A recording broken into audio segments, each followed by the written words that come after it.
Dan topik kita pada saat ini adalah ketika anakku pertama kali jatuh cinta.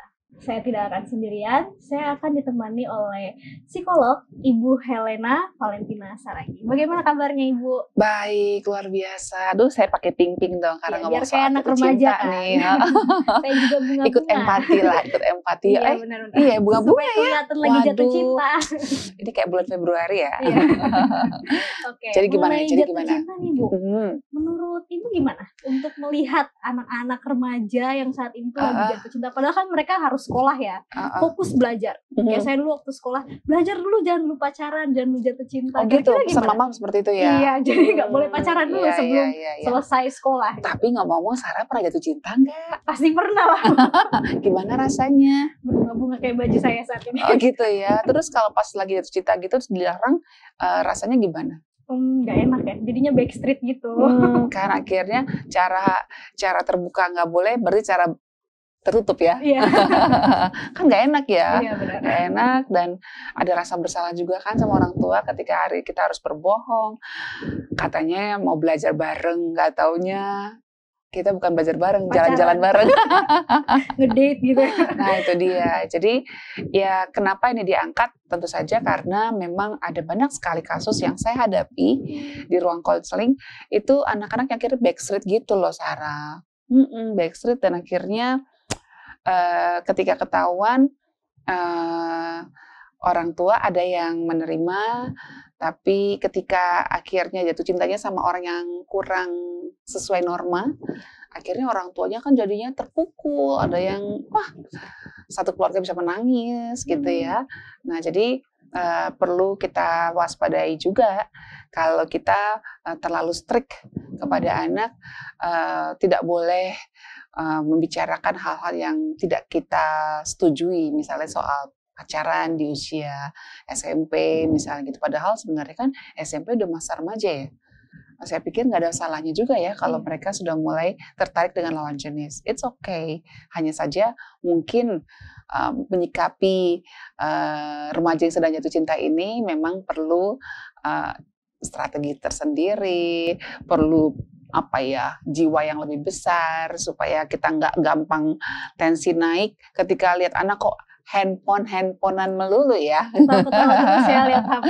Iya, terus kayaknya pengennya di luar, terus kok dikit-dikit izin mau hangout, terus ada apa sih nih hangout, kok izin mau jalan-jalan dulu sama temen belajar, kok rajin belajar sekarang ya, kelompok belajar terus ya. Ada apa ini ya, terus ketika kita lihat loh, kok yang jemput dia lagi, cowok atau lawan jenis, ini kan membuat orang tua jadi mungkin lebih was-was gitu kan. Jadi perlu juga kita sharing tentang hal ini.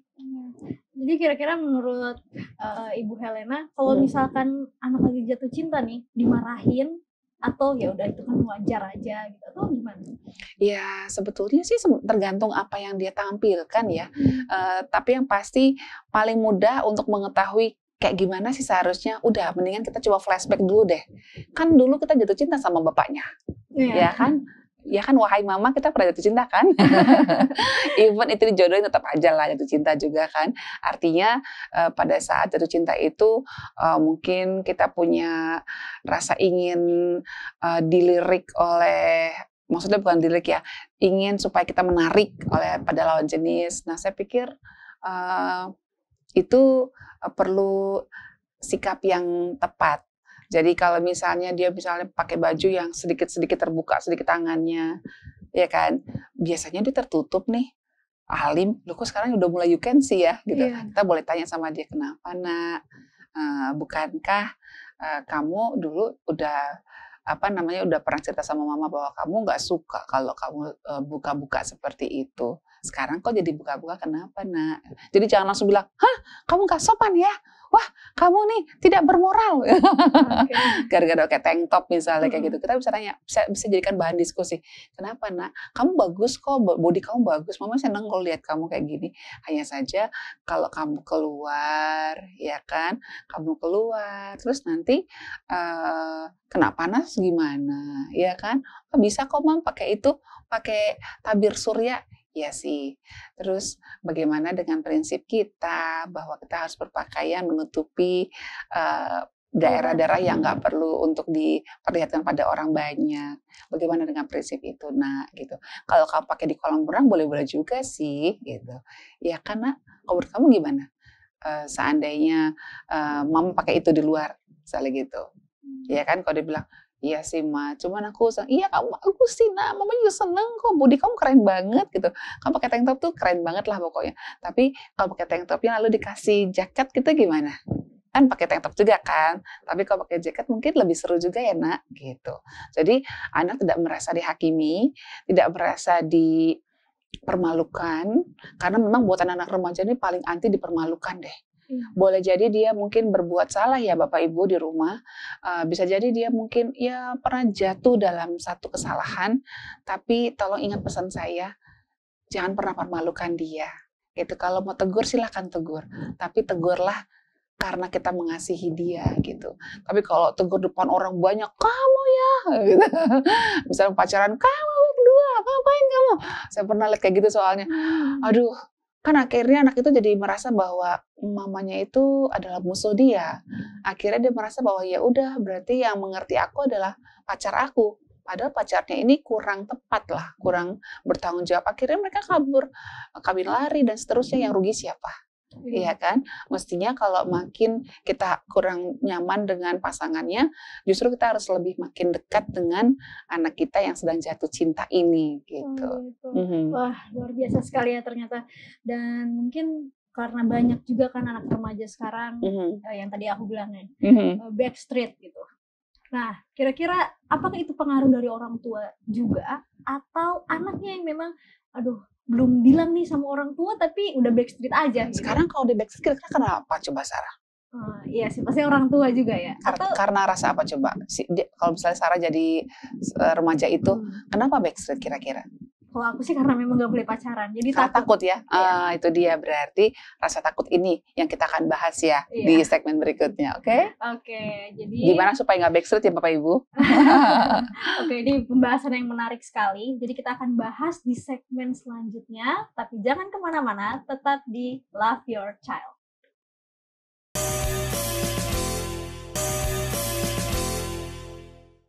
Kembali lagi bersama kami dalam program Love Your Child. Di segmen sebelumnya, tadi saya sudah bahas mengenai rasa takut ya. Nah, takut jadi apa tuh? Ya takut untuk bilang ke orang tua kalau aku nih udah punya pacar. Takut terbuka ya? Iya, takut terbuka. Jadi cuma diem-diem aja karena aku sempat kenal dengan anak-anak yang masih di bawah aku gitu kan Bu. Dia kayak backstreet, alasannya ya karena takut sama orang tua. Takut ketahuan? Iya, takut ketahuan pacaran. Lalu akhirnya nanti diusir gitu? Iya, kayak kamu dicoret dari kakak gitu. Aduh, ngeri banget ngeri ya. juga ya.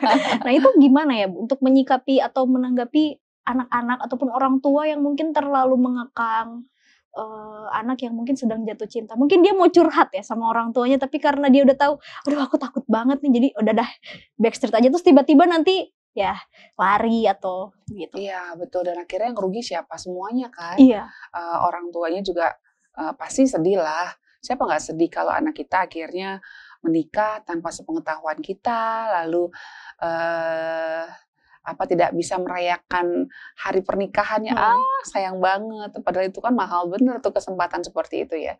Jadi memang perlu dibangun sejak anak masih sebelum remaja ya 7-8 tahun itu, dibangun hubungan dan edukasi yang cukup kepada anak-anak kita bahwa nak, satu saat nanti kamu bisa loh jatuh cinta kayak gitu kan. Nah, kalau kamu jatuh cinta, kamu harus tahu bahwa itu suatu hal yang wajar sekali. Mama juga kalau nggak pernah jatuh cinta nggak mungkin ada kamu, ya kan? Mama juga jatuh cinta sama orang papa jatuh cinta sama mama, lalu kami menikah deh di rumah ibadah, diresmikan, kemudian baru kami bisa mempunyai anak seperti kamu gitu. Jadi ada prosesnya untuk sampai pada keluarga. Itu perlu diedukasi sejak awal, sejak masih anak-anak. Jadi jangan tunggu sampai 17 tahun gitu. Nah, jadi ketika dia masuk di masa pubertas, di mana dia sudah mulai ada dorongan pada lawan jenis nih, 12 tahun juga kan bisa jatuh cinta. 11 tahun aja ada kok, ya kan? Udah bisa jatuh cinta kepada Ya, siapa saja yang dia rasa menarik buat dia, yang membuat dia mungkin terpesona dan juga kagum gitu ya. Jadi orang tua tentu saja bisa melihat tanda-tandanya nih. Kalau anaknya nggak terbuka, kita bisa ngelihat kan, loh kok dia sekarang harum terus ya kemana-mana. Biasanya baunya agak bau keringat, sekarang kok harum banget nih gitu ya. Waduh, minyak wangi saya udah dipakai sama dia nih. Terus atau mungkin dia sudah mulai pakai bajunya modis gitu. Terus wah udah mulai dandan. Biasanya cuek, sekarang kok rambutnya rapi-rapi terus ya. Sudah mulai coba-coba pakai lipstik lagi anak perempuan ini gitu kan. Atau mungkin dia sudah mulai sering-sering kumpul-kumpul sama teman-teman entah di teman SMP-nya, teman SMA-nya kalau anak-anak SMA ya, atau teman kuliahnya. Nah, hal-hal seperti itu kan bisa jadi tanda, apalagi kalau dia tuh mungkin sering-sering sering-sering mengunci kamar. Mama ntar ya Ma, aku mau di kamar dulu ya. Biasanya kita suka ngobrol kok, sekali ini begitu masuk, Ma aku mau di kamar dulu ya. Kok sehari, 2 hari, 3 hari. Ya boleh saja jadi itu adalah tanda bahwa anak kita sedang jatuh cinta. Boleh melakukan pendekatan, ya kan? Nah, kayaknya ada seseorang yang menarik kamu nih, gitu misalnya. Terus dia bilang, apa sih Mah? Siapa nih cowok yang sedang kamu sukain? Ih, Mama kepo gitu. Nggak apa-apa loh, Nah. Mama juga pernah kok jatuh cinta, nggak apa-apa. Kan kamu anak saya, boleh dong Mama ikut berbagi sukacita. Kan kalau orang lagi jatuh cinta seneng kan, masa Mama nggak boleh kebagian senengnya gitu kan. Jadi jangan tunjukkan bahwa, boleh dong Mama tahu siapa cowok kamu? Hah? Nanti kalau ada apa-apa gimana? Oh aduh. Nanti didatengin deh cowoknya. Terus kata Mama belum boleh pacaran. Aku masih SMP, kata Mama nggak boleh. Ya lah, gini loh. Jatuh cinta itu tidak selamanya harus sama seperti pacarannya orang yang sudah kuliah, tuh beda, ya kan? Jadi kalau jatuh cinta tuh normal-normal aja kamu SMP jatuh cinta. Dan pacaran anak-anak SMP tuh beda. Nah gitu. Misalnya kalau SMP tuh masih dalam tahap kamu belajar untuk mengenal siapa dia, boleh. Jalan bareng, berkelompok tuh boleh. Tapi kalau berdua, memang belum saatnya, Nak. Gitu. Ya kan? Itu waktu SMP. Nah, kalau dia ngerasa bahwa, wah, ada ini nih, ada angin segar nih. Rupanya Mama mau mendengar. Ya sudah. Nanti besok-besok dia akan terbuka gitu. Apalagi kalau kita bilang gini, dia bisa bilang, itu loh Ma, di kelasku ada yang lucu. Padahal kita tahu tuh, aduh cowoknya ampun deh.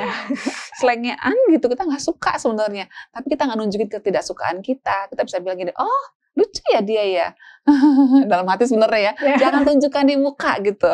Karena begitu kita bilang gini, aduh kok dia? Wah udah langsung diem dia. Nggak bakal mau ngomong lagi. Tapi gue bilang, kita tunjukkan empati kita, rasa seperti teman pada dia akan terbuka. Kita juga kan kalau ngobrol sama teman kan nggak bakal dihina-hina kan. Iya. Teman kan bilang, kalau kita bilang aku lagi seneng loh sama dia, pasti teman gini cie-cie. Terus gimana? Kan gitu kan. Jadi akhirnya teman yang dia ajak ngobrol akan membuat dia bahagia untuk cerita terus. Nah, kalau kita mau anak kita terbuka, bersikaplah seperti teman kepada anak kita yang sedang jatuh cinta. Tujuannya apa? Supaya ada kesempatan untuk mengarahkan dia nantinya ketika dia kok kayaknya udah mulai agak aneh ya. Kenapa dia cinta sama orang yang kayak gini nih misalnya. Kita bisa kasih masukan pelan-pelan. Tapi awal-awalnya memang kita jangan perlihatkan ketidaksetujuan kita gitu. Oh, kenapa kamu suka sama dia? Soalnya dia tuh pintar, Ma. Terus dia lucu, tahu nggak, Ma? Oh gitu ya. Apalagi yang kamu suka? Iya dia tuh cuek nggak. Teman-teman tuh kan pakainya rapi-rapi. Kalau dia mah malah, wah bajunya ancur-ancuran deh mah. Nggak peduli deh. Justru lebih maco kan mah. Hah? Dalam hati kan, kok maco kayak gitu kan. Jangan tunjukkan. Oh gitu. Iya. Kamu suka ya cowok yang nggak terlalu modis gitu ya. Iya. Kayaknya tuh jantan. Nah, misalnya kayak gitu. Oke. Ya menghargai sih. Oke. Jadi besok mungkin kita bisa ngobrol lagi, lanjut lagi sampai pada titik dia nyaman. Baru kalau kita rasa ini berbahaya nih, kayak kita pernah lihat cowok ini soalnya suka mungkin menggunakan benda-benda berbahaya obat-obatan berbahaya. Nah, kita bisa masukkan pelan-pelan gitu. Jadi jangan dari awal langsung di-cut gitu, jangan. Nanti dia malah ya itu tadi seperti temannya Sarah, backstreet, dan akhirnya anaknya juga menyesal, kawin dengan narkobawan, ya kan? Mamanya juga menyesal karena nggak bisa merangkul anaknya, karena dari awal sudah langsung membuat pintu gerbang yang tertutup antara kita dengan anak kita. Wah, sangat menarik sekali pembahasan kali ini. Tapi saat ini saya ingin mengingatkan kepada pemirsa, jangan kemana-mana, tetap di Love Your Child.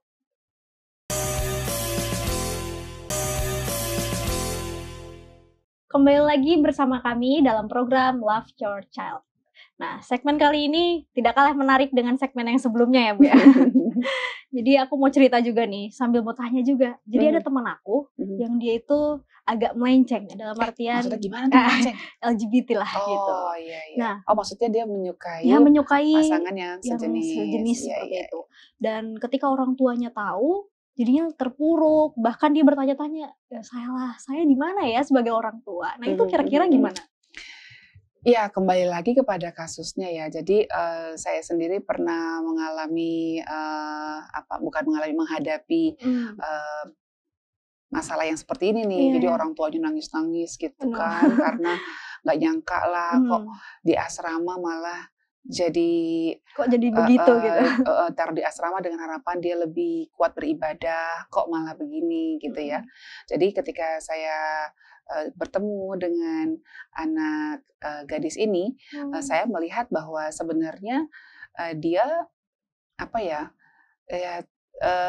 tidak sengaja gitu, sengaja dekat dengan sesama jenisnya, bukan ada intensi secara khusus saya mau sama teman sejenis, enggak, tapi karena memang kan bisa karena terbiasa. Dan saya mau tekankan kepada kita semua ya, kepada Bapak Ibu dan kita semua, bahwa sebetulnya kita semua juga punya potensi untuk menyukai dengan sesama jenis.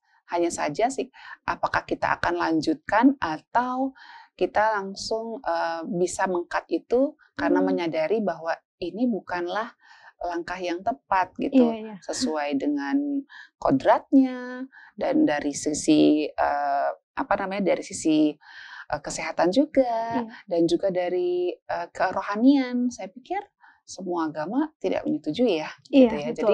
Jadi saya coba ingatkan sama anak remaja ini tentang tentang hal itu. Jadi saya mau tekankan bahwa dia tidak perlu menghakimi dirinya, kenapa ya kok saya bisa senang sama yang sejenis. Tidak perlu menghakimi, tapi memang perlu menyadari bahwa itu bukan fitrahnya kalau kita dengan sesama jenis. Karena coba aja, masa perempuan sama perempuan terus nanti gimana ke depannya menjalin hubungan lebih lanjutnya seperti apa. Kalau dalam pernikahan mereka tidak akan pernah mempunyai anak di antara mereka, dan resiko-resiko lainnya adalah mudah putus. Dan saya coba jelaskan resiko-resikonya gitu sama anak ini. Dan yang paling utama adalah hubungan kita dengan Tuhan kan terganggu. Betul jadi sekali. Buruk karena apa? Karena kita tahu bahwa Tuhan tidak suka itu. Sesuai agama manapun saya rasa ya, terutama Kristen ya kan. Jadi kenapa kita tidak mencari yang membuat kita lebih damai dan bahagia dengan kebahagiaan yang sejati, bukan kebahagiaan yang sekedar hanya karena bisa ngobrol dan seterusnya gitu, ya kan? Jadi akhirnya anak ini bisa menemukan sendiri, iya ya, kenapa saya jadi terperangkap ya oleh pikiran-pikiran seperti itu. Nah, jadi akhirnya dia bisa keluar dari situ. Saya senang banget gitu. Jadi yang paling utama adalah sebetulnya dari pihak orang tua jangan pernah membuat penghakiman yang berlebihan kepada anak ini. Bukan berlebihan, penghakiman jangan. Ya, jadi mengingatkan betul, memberitahu resikonya betul, bahwa itu akan merugikan dia sendiri, itu betul. Tapi kalau menjudge dia, mengatakan kamu ini memang orang berdosa, orang laknat, langsung dihakimi gitu ya, dicaci maki, itu apalagi kalau depan orang lain. Wah, betul. Saya sudah melihat anak yang dipermalukan depan orang banyak karena kesalahannya itu, Iya. malah makin jadi. Oh, Biar begitu mama ya. puas, biar papa puas. Kan papa udah caci maki aku kan biar sekalian. Nah, kan, Langsung sekalian aja gitu ya. udah telanjur, Udah udah kan malu semua depan orang udah tahu kan bahwa saya salah kan, udah Iya. sekalian aja. Mau kayak gitu, ya kan? Tentu enggak kan. Jadi kalau anak punya sesuatu yang menjadi aib buat dirinya, kalau anak itu merasa itu adalah aib, ya sudah kita bahasnya dengan pribadi lah, secara personal. Atau keluarga aja gitu ya. Mungkin ayah, ibu, udah, atau mungkin ibu dengan anaknya perempuan, atau bapak dengan anaknya laki-laki, sudah, itu saja dibicarakan secara pribadi, libatkan Tuhan di situ, ajak berdoa, sehingga anak-anak bisa mengerti bahwa arahan dari ayahnya dan ibunya adalah karena sayangnya, karena kasih sayangnya, bukan karena supaya orang tua nggak malu, bukan karena egoisme dari para orang tua, seperti itu, ya kan? Iya benar. Ya, saya senang sih akhirnya sekarang anak itu sudah bisa ceria lagi. Tadinya sempat down banget karena juga, iya dipenuhi rasa ketakutan, apakah saya cacat, apakah saya dan seterusnya ya, seperti itu. Lalu bagaimana dengan seorang anak yang menyukai orang yang umurnya mungkin lebih tua, jatuh cinta. Ya jatuh cinta, ada orang yang jauh lebih tua ataupun ya yang di bawah gitu, umurnya di bawah ataupun yang di atas. Gitu. Iya, biasanya kalau anak laki-laki atau anak perempuannya yang ingin dengan sosok yang jauh lebih tua, karena dia punya kebutuhan rasa aman. Ya kan, rasa aman, rasa nyaman, baik dari segi keuangan atau dari segi yang lain-lain lah, kesetiaan dan seterusnya. Biasanya kan kalau lebih tua itu lebih ngemong gitu kan, lebih melindungi. Nah kalau dia jatuh cinta pada yang jauh lebih muda, misalnya dia umurnya 17 tapi naksirnya sama anak 11 tahun gitu, atau 20 sama anak yang 12 tahun. Boleh jadi karena dia punya kebutuhan untuk mengontrol. Mungkin di rumah dia selalu didikte, sehingga dia merasa seperti orang keset kaki terus. Nah sekali ini saya mau di atas nih, saya mau ngatur-ngatur pasangan saya. Jadi carinya orang yang dianggap lebih lemah gitu kan. Jadi sebenarnya kalau kita ingin tahu itu normal atau enggak, sebenarnya tergantung dari yang kayak gimana nih jatuh cintanya. Kalau jatuh cinta sama artis mah biasa kali ya. Iya kan, wah itu artis jauh lebih tua tapi kita suka banget gitu, sekedar ngefans kan. Tapi kalau jatuh cintanya sama orang yang jauh lebih tua dan dia masih umur di bawah 17 tahun, ya saya pikir apalagi masih umur di bawah 12 tahun tuh lebih kita perwaspada, takutnya kan pedofil yang dihadapi kan gitu kan. Dia mungkin laki-laki itu kalau anak kita perempuan mungkin sering merayu di sosial media, nah anak ini masih umur di bawah 12 tahun, itu perlu diwaspadai. Tapi kalau anak kita sudah umur 20 lalu naksir dengan beda 20 tahun, saya pikir itu adalah satu hal yang sudah hak dia ya, hak dia, dan itu kan dia sudah dewasa, sudah bisa menentukan arah hidupnya. Tapi tugas kita adalah mengingatkan, nih lo resikonya, kamu siap nggak?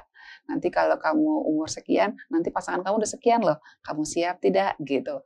Kalau dia bilang, oh gitu ya Ma, pikir ulang ya. Kalau kamu udah siap ya nggak apa-apa gitu. Tapi paling tidak tugas kita sebagai orang tua sudah kita jalankan, yaitu mengarahkan, mengingatkan, dan juga melindungi anak kita. Iya, benar sekali. Wah, terima kasih banyak Ibu Helena untuk informasinya. Mungkin bisa kasih kesimpulan? Ya, yang pasti anak-anak kita sangat membutuhkan kita, terutama pada saat dia sedang mengalami satu gelombang yang sangat besar, yaitu pada saat jatuh cinta. Jadilah teman sahabat yang baik buat anak kita, agar mereka bisa menjadi anak-anak yang sungguh-sungguh dapat merasakan kasih sayang dari kita orang tuanya. Wah, terima kasih banyak Ibu Helena untuk informasi yang sangat bermanfaat untuk orang tua dan juga anak-anak remaja untuk menjadikan generasi yang lebih baik. Amin. Dan untuk pemirsa yang ada di rumah, jangan lupa saksikan program Love Your Child di Hope Channel Indonesia, televisi yang mengubah hidup Anda. Terima kasih, Tuhan Yesus memberkati.